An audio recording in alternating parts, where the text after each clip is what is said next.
శ్యామల వైఎస్ఆర్సీపీ నాయకురాలు శ్యామల పవన్ కళ్యాణ్ గారిని విమర్శించారు.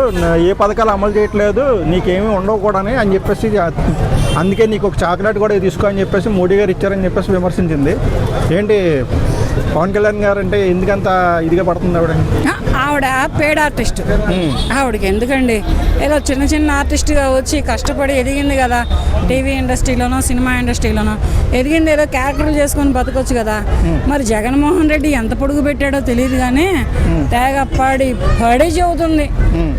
మరి అర్థం కావట్లేదు, ఎందుకు పెట్టట్లేదు?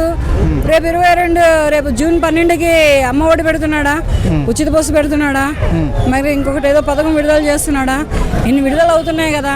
ఆయన చాక్లెట్ మోడీ గారు ఇస్తే ఎవరికైంటి బాధ? పవన్ కళ్యాణ్ గారికి మోడీ గారు చాక్లెట్ ఇచ్చారు.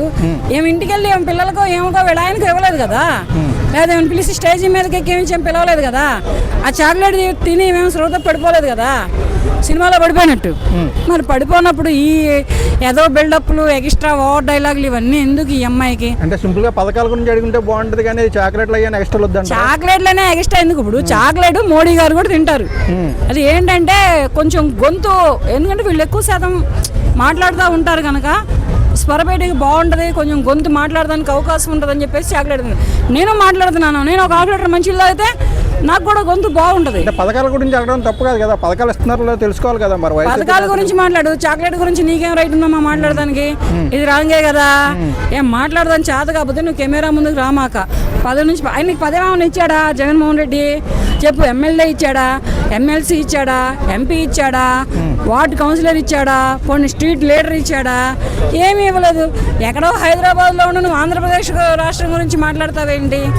నేను కూడా అక్కడే ఉన్నాను అనుకో. ఇప్పుడు ఎలా పవన్ కళ్యాణ్ మీద పోరాటం చేస్తే ఎమ్మెల్యే ఇస్తాడేమో అని అలా చేస్తుందేమో. ఎమ్మెల్యే కాదు కదా, గిమ్మెల్యే కూడా ఇవ్వడు.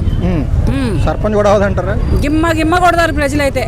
సర్పంచ్ అయ్యే ముఖమేనా ఆ ముఖం? ఏదో సినిమా ఇండస్ట్రీ కనుక కొంచెం అంత కుర్రదేదో బాగుంది, లైఫ్ ఇస్తే బతికిద్ది కదా అని ఒక ఆలోచనతో ఇండస్ట్రీ ఇచ్చింది కానీ అవకాశం. రాజకీయం అంటే ఏమన్నా ఇదేమన్నా కొట్లో పోయి కొనుక్కొచ్చుకునే కూరగాయలు అనుకుంటుందా? ప్రశ్నించడం తప్పు కాదు కదా. రీజనబుల్ గా ప్రశ్నించడం చేత కాకపోతే అన్ని కూర్చో, అంతేగాని ఎగస్టాల్ ప్రశ్నించావు అనుకో ప్రజలు చెప్పు తీసుకొని కొడతారు.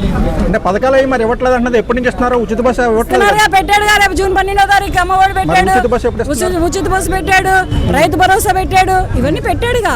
ఉచిత బస్సు ఆగస్టు 15 నుంచి ఉంది, అమ్మఒడి, రైతు భరోసా, ఇంకేదో పథకం పెట్టాడు కదా రేపు 12వ తారీఖు.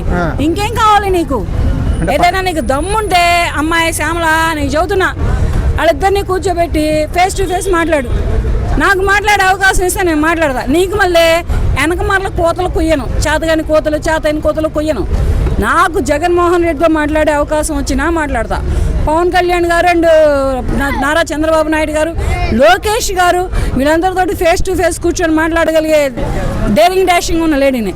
నీ దగ్గర అంత దమ్ముంటే జగన్మోహన్ రెడ్డి గారిని పక్కన పెట్టి, ఎందుకంటే ఆయన పార్టీ తరపు నుంచి మాట్లాడుతున్నావు కనుక వీళ్ళ ముగ్గురితోటి ఫేస్ టు ఫేస్ మాట్లాడి తేల్చుకొని ఏమైనా కావాలంటే నీకు నిజంగా దమ్ముంటే. నాకు ఆ విషయంలో చాలా ఉంది, కాకపోతే నాకు అవకాశం రావట్లేదు. అవకాశం వస్తే వాళ్ళతోటి ఇతనితోటి ఎవరితోనైనా మాట్లాడగలిగే స్టామినా అండ్ డేరింగ్ ఉన్న లేడీని నేను. ఇటువంటి ఏమన్నా ఉంటే తేల్చుకుందాం రా, నువ్వో నేనో తేల్చుకుందాం. అంతేగాని చేతగాని మాటలు మాట్లాడి నోటుకు వచ్చినట్టు అని వెనక మాటలు బోర్డు చూపించి అని ఇటు పక్క బోర్డు చూపించి, ఈ బోర్డులన్నీ నువ్వు రాయించుకొని వచ్చావా లేదా జగన్మోహన్ రెడ్డి రాసిచ్చాడా? ఎవరు రాసిస్తే చేస్తున్నావు ఇటువంటి పనులన్నీ? నీకేదైనా వైఎస్ఆర్సీపీలో పదవి ఉందా?